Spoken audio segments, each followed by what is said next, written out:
All right, so let's start this off here with the Superstar Shakedown in Arrivals. Um, there was a lot of people who changed brands this week. Mm-hmm. For starters, we had The Miz who moved to SmackDown. We had a couple new guys from NXT, which we talked about earlier. There's 1, 2, 3, 4, 5, 6, 7, 8, 9, 10, 11. 11 people so far from NXT that have crossed over to the main roster in the past 2 weeks. Yeah. We had Jeff Hardy return. We had the return of Samoa Joe. We saw Big Cass this week return. Mm-hmm. Immediately, let's see, on the Raw show, Jeff Hardy had a match right at the beginning versus Jinder Mahal for the U.S. champ. Yeah, that was terrible. My boy loses his title, and then he's not even going to rematch because then Jeff Hardy jumps to SmackDown the next day. So the only good thing I can think is, okay, now on Raw, you got my boy Jinder Mahal. Yes. You got Heath Slater, baby. Heath Slater, baby. And now you got Drew McIntyre. You do. So we might have a 3MB reunion at some point, which I'll just lose my shit for. Okay, so with all the Superstar Shakeups, now they got Dolph and Drew McIntyre kind of teaming together. Yes. Maybe that's something that will kind of like re-energize Dolph's career. Because we've never really seen him like as a tag team, huh? No, we haven't. Like he was in the Spirit Squad, but maybe it'll be cool if he's in a tag team with somebody else. And Drew McIntyre might be that guy. Yeah, that may be what it takes to actually breathe a little new life into that Dolph Ziggler character. Right. Baron Corbin going to Raw, I don't care. Bobby Roode going to Raw, I don't care. Like, I hate Bobby Roode. Okay, another thing. So The Miz going to SmackDown. The thing I don't like about that, there's one positive, one negative with that. The negative is he is not where the Intercontinental Championship is. And Yes. I feel like he honestly is one of the greatest Intercontinental champs ever. I want to see him get that belt and break the record. That's the negative. The positive is maybe he will become the world champion on SmackDown, which I think he deserves. One thing with the move is with Raw, you've got a lot of big, tall guys, and that main event A-lister group is really jam packed. Yeah. You know, you got the Brock, you got the Roman, you got the Rollins, you got the Brawns. Sammy and KO now. Yeah, Sammy and KO. Whereas on SmackDown, you have The Miz, AJ, Nakamura. And Daniel Bryan. And Daniel Bryan. Yeah. So, I think that he has a higher chance to be in that main event match all the time. And while, yes, I understand that wrestling is predetermined or that it's staged fighting, whatever you want to call it. On the same note, it has to be believable to me. It's kind of hard for me to believe that The Miz can beat a big wild animal guy like Brock Lesnar, or a 7-foot whatever guy like Braun Strowman. Do you like that they broke up the Miztourage? No, I wish that they would have brought the Miztourage over there because I liked it. Adds to that heel character of him having little douchebags behind him that do his dirty work. Unfortunately, I think Curtis Axel and Bo Dallas now are finished. Yeah, that was really the big thing for them. Let's see, the Zack Ryder moving over to Raw. Oh, I didn't even know that. they announced it apparently on like Twitter after Raw. Like during Raw, they had mentioned, "Oh, there's a few people that we're still going to be continuing to move," and I think that Zach was the only one that they I announced. also heard, and I actually saw on Twitter. So Mojo Riley. Oh yes, yeah, Oh my God, he's so terrible. He's like standing in front of the Titantron, like the Raw thing. You see Raw in the background, and if you go look at on his page, what people are saying underneath, like, dude, everyone is just hating on Mojo Riley. They're like, we wish you'd just retire, and just terrible things. It's kind of funny. yeah. I'm worried about old Zack Ryder over there on Raw. I was happy to see Breezango move over to Raw. Yeah, yeah. That hopefully they'll get mixed up more in this the tag storylines. I mean, we saw him win against the Bar. Yeah, they beat the Bar. I really On, think they're a talented tag team. Like, they both can wrestle. Fandango, I mean, he's always funny. He takes things very, like he's doing comedy, but his face is so serious, and just the way he starts, like, moving and dancing, like, I'm always laughing at him. So Yeah. I'd like to see more of Breezango. Let's see speaking of Sammy and KO, did you see how they were kayfabing out their firings this week? I didn't. Oh, they had Sammy changed his Twitter handle from being Sami Zayn to El Generico. Wow. And on like ProWrestlingTees.com or one of the wrestling T-shirt websites where everybody's got their stuff, KO started selling Kevin Steen shirts. Wow. I really like, in the last, like, couple months, I'm starting to like Sami Zayn as a heel. Oh yeah, I love him. I love them playing that heel character. Yeah, I think they're really good at it. Let's see. Another big shocker that we saw. I don't remember if it was this week or I think it was last week. Carmella cashed in her Money in the Bank finally on Charlotte, and she is now the SmackDown Women's Champion. I really think Carmella's the real deal. Her mic skills, I put her mic skills as one of the best women in the WWE, and I feel like she's one of the best just in general right now. Yeah, I like that character. Like, did you see her promo on SmackDown this week? Yes. I mean, it was awesome. She killed it. Yeah, I think that she's doing a great job, and I'm interested to see where this championship goes.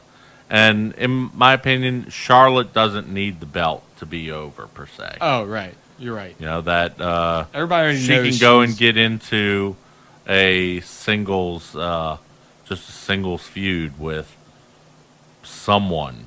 You know, whether it be continuing the storyline with Asuka, or one of these storylines with the 50 million women that came in. Right. I would like to see them stop that Asuka Flair angle for a little bit and maybe like go to it again at SummerSlam. Like give it a little break and then maybe Asuka wins at SummerSlam. Yeah, that would be nice to see as well. We mentioned the Bar. They moved them to SmackDown. Oh, did they really? Yeah. Along with Luke Gallows and Carl Anderson. So now they're going to be in the mix with New Day again. Okay. Or they can be. You know? Yeah. From what it almost looks like, they're lining up more and more of it to be a lot of the women being on Raw, and it wouldn't surprise me if by year's end almost we see it to where there's women where there's going to be like a women's moment during Raw every week, like 30 minutes of it will be just women's wrestling. Mm-hmm. There'll be one match always of cruiserweights. And then for SmackDown, they may have one like runner-up match of the women on SmackDown. I could see that happening Yeah. within the next few years. Let's see. Well, with the returns, also we saw No Way Jose. We saw Bobby Lashley show up during No Way Jose. Did you notice who all of his party was? I did. It was pretty much all of our buddies in Wildcat. Yeah, that was pretty cool. But one complaint that I do have with the No Way Jose thing is it looked a lot familiar. Didn't it look like Adam Rose? Yeah, this gimmick's not going to last. I don't feel like the main roster. I feel like it's going to flounder in like 6 months. He's either got to change his gimmick or he's going to be wrestling on like the main event show, the Superstar show that no one watches. Yeah, I hope that they don't leave it in that situation. Because, that did look just like a rerun. Let's see, some other news. So we mentioned Rusev. Let's see here. Hang on.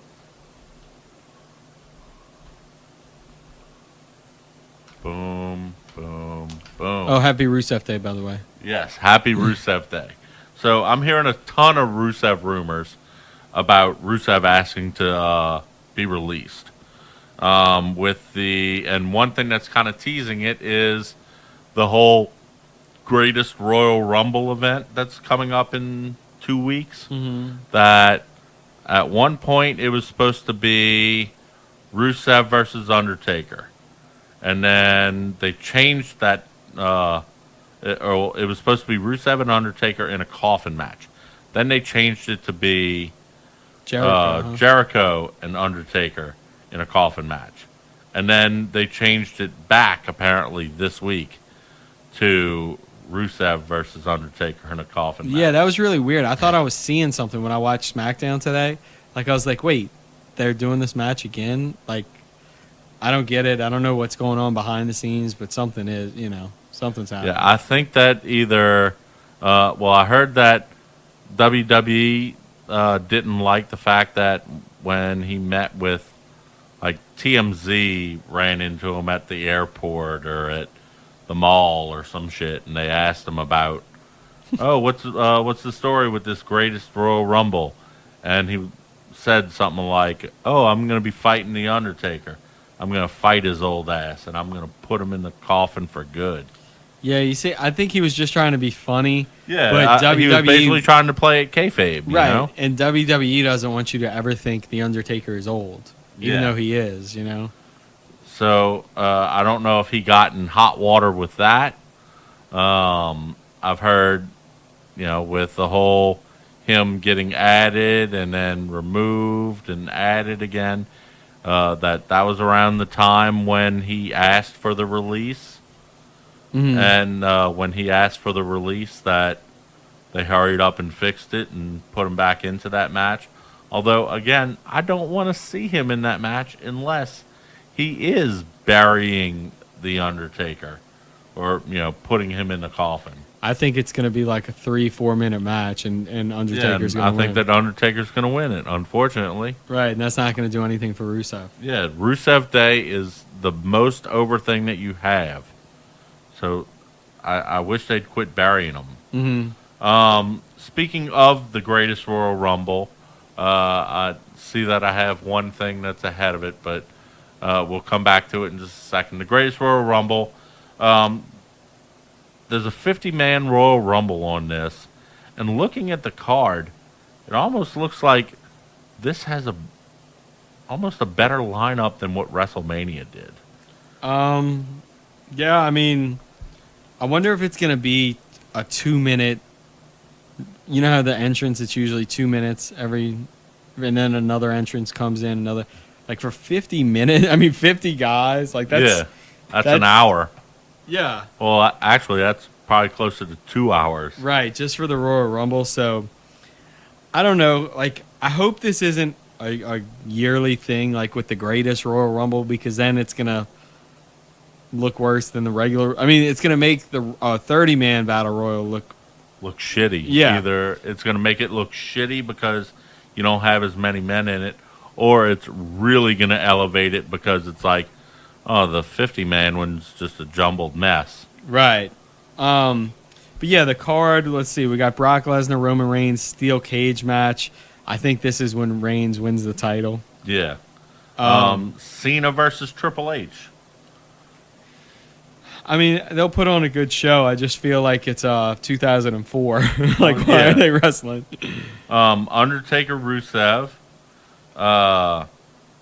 Intercontinental title ladder match. Seth Rollins, The Miz, Finn Balor, Samoa Joe. Samoa seems a little bit out of place here for a ladder match. That's what I was going to say. But, I mean, maybe he can put on some big spots. Yeah, maybe so. I mean, the brute force of knocking someone off of a fucking ladder can be pretty cool. The Raw Tag Team match.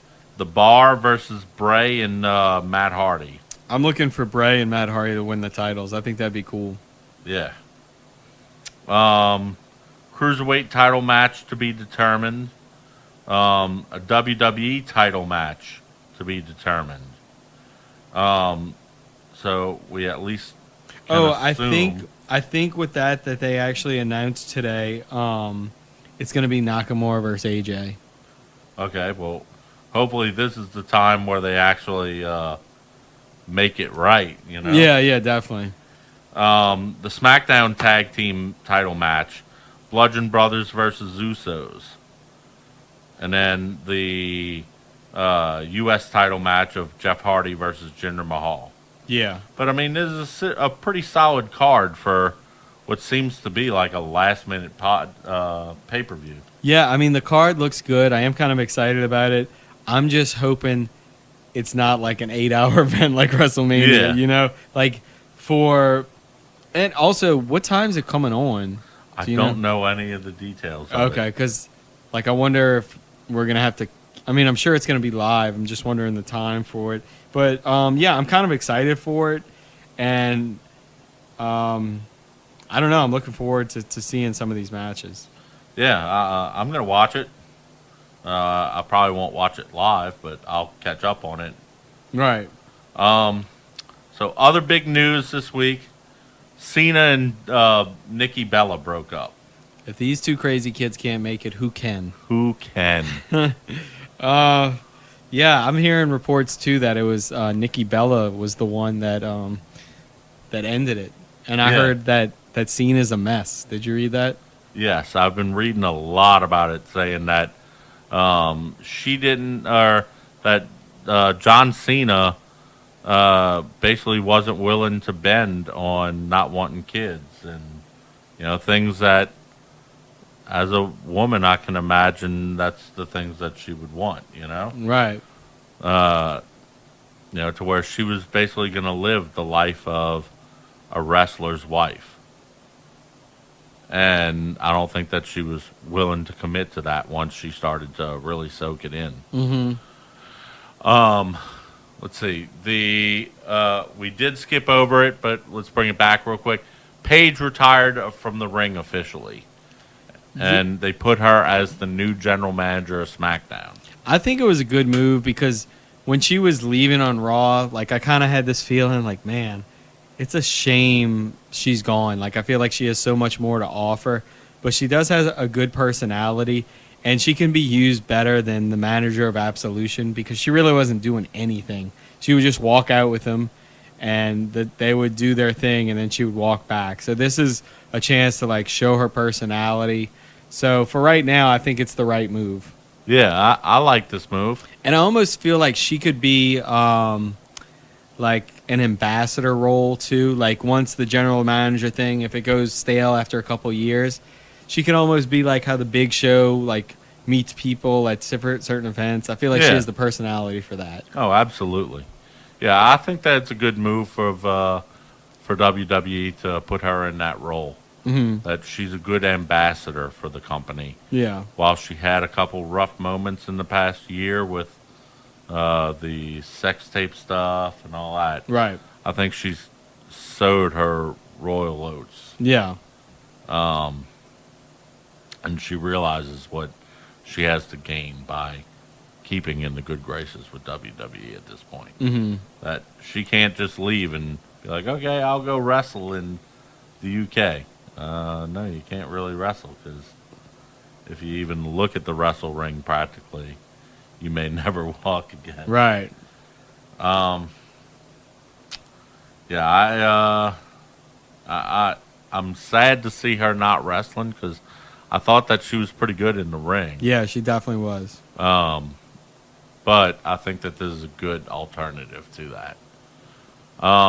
So new content on the network.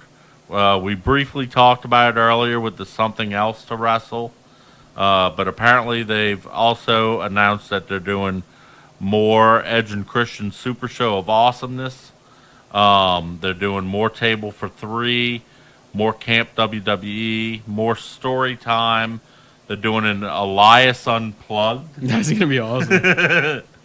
They're doing more WWE 24 specials, another Mae Young Classic, another British Classic, and I'd assume more Cruiserweight stuff. I heard recently that they are working on adding Heat and Thunder to the network. Really? So I think that there's a lot of good stuff that's going to be coming to the network. You know, although the Heat and Thunder stuff is archival things, I like this move. I'm hoping that it's a sign that WWE is listening to the fans, and hopefully they'll bring back, you know, like the Legends House and a couple of the other shows that were short-lived that I thought served it a good purpose. Yeah, I agree. So the last thing that I have here, Al Snow buys OVW.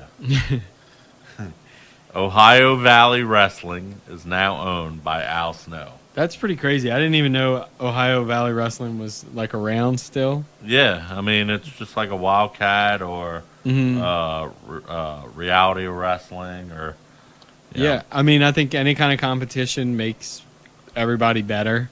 So hopefully it works out for old Al Snow. Yeah, and I mean hopefully they'll be able to use some of the a lot more of these the independents and local wrestling federations coming out there that hopefully it and being run by people in good graces with the WWE. Hopefully it'll help elevate some of these independent guys that we see right now. Yeah, That definitely. we see coming in and out of Wildcat and you know, all the independents that are out there. Yeah, I agree. So any closing remarks? Overall, I thought it was a great week. I thought we hit all the right spots, something to wrestle. I thought Ring of Honor show was good. I thought WrestleMania was good. I really have no complaints. I thought it was cool that we saw Access.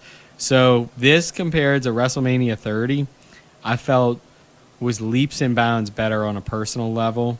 Yes. So I'm just glad that we got to go to as many shows together that we did, and I thought it was a great week. Yeah, so did I. I hope that the successes of Wrestling Week here in New Orleans again gave the WWE and all of the other wrestling federations the confidence that they can continue to come here and put on great shows. I'd love to see more WrestleManias here. I like what Wildcat's doing. I'd like to see more Ring of Honor things down here. You know, bring more of the independents through town. You know, even if it's working in conjunction with Wildcat in some fashion, I'd like to see more wrestling. Mm-hmm. You know, I have no problem with seeing wrestling in town, and I look forward to more. As always, thank you for coming on. Anytime. Dave, I know you're watching this. Thank you for coming on. You can always follow us on Facebook, facebook.com/NOW show, twitter.com/NOW podcast. You can follow me, Pickle Scoop, on Twitter and on Instagram. How about you? Dusty Bottoms on Facebook. And also, just to end it, I want to just end on a quote from Mr. 450.